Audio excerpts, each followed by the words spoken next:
Prateek, Bhurkay. Asphyxiation by fear. Asphyxiation by fear. Prateek.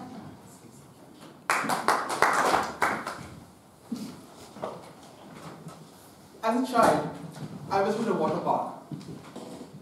Now the classic ride on any water park is the water slide, characterized by a 100-meter drop, which is, no joke, a very high distance. As someone with fear of heights, this was something I wanted to do. No matter what, I had decided I would climb that slide to the top, take that raft, and plummet to the bottom on the water slide and overcome my fear of heights once and for all. All said and done, I started climbing the stairs, step by step. Every moment, slowly, acrophobia creeping in as the ground gets further away. Now, mind you, being so high up, where the railing is just here, and all the way down to the bottom, you can see death. People become tiny, and so does your courage.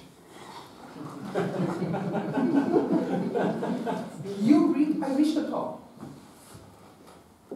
I picked up the raft. I stood there before the slide, and I saw a 70-degree drop. It was traumatic. 100 meters, 70 degrees.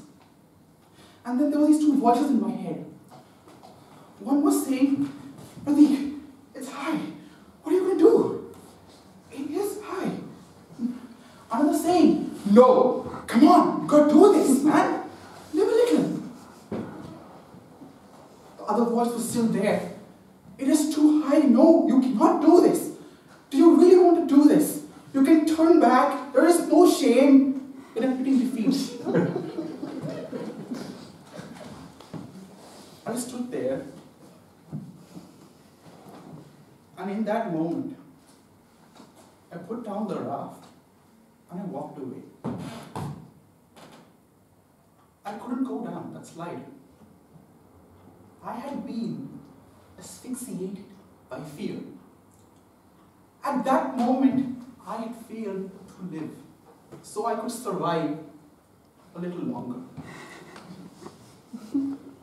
How many of you can relate to that story?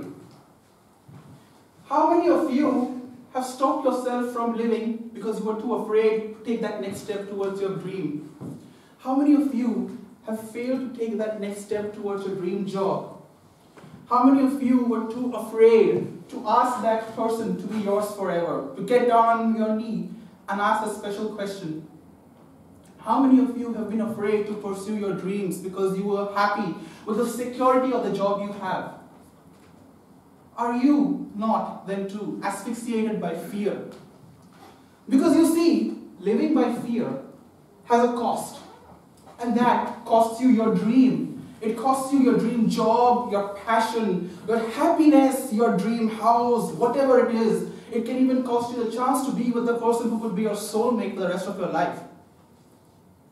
So why are we allowing fear to stop us from living? What is fear? It is nothing more than an electrochemical response in the reptilian part of your brain called the amygdala. But what about those trillion other electrochemical responses in the rest of your body that are telling you to go ahead and seize your dreams? When they're just that much out of reach, just stretch out and grab them, break through that fear. Why? Because we are afraid of being judged. We are afraid that someone is going to look at us and think that, oh, what is this person doing? And they might ridicule us. Someone might think that they're going to be disappointed in us for what we did. That, oh, you quit your master's degree to pursue a career in public speaking? Disappointment. Some of you will be afraid of being judged, like the judges are doing so right now. But why this fear of failing?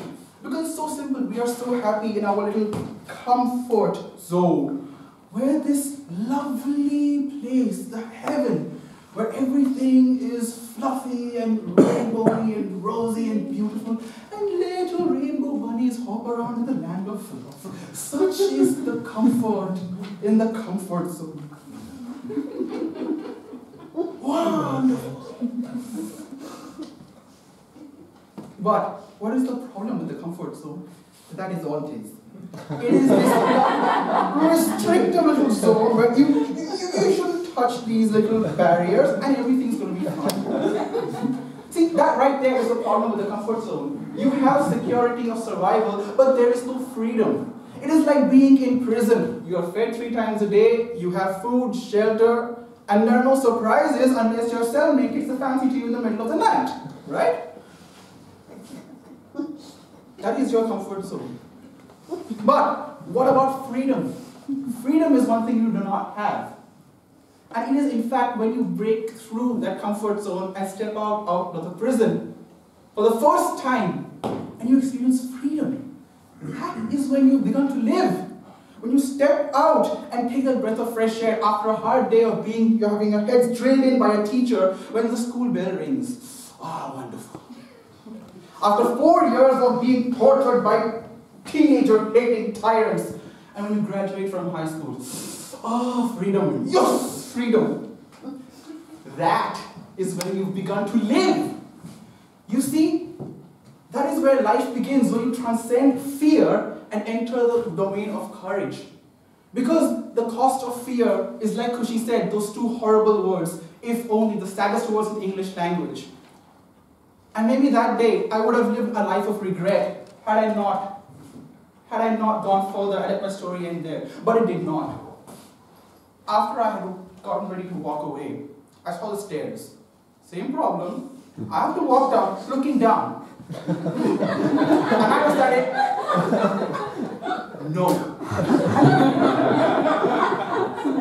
At that point, this little bickering in my head, this voice telling me that, it's high, come on, you can do it, it's high, shut up! Silence.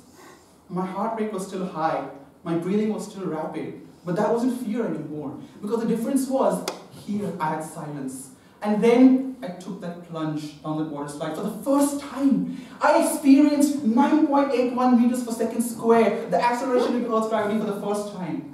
What happened next was a very big brown blur in blue swim trunks. But to be afraid is to be human. But when you finally break that barrier, you transcend into being godlike. And that is why fear is the only barrier you have to break. Mr. Contest.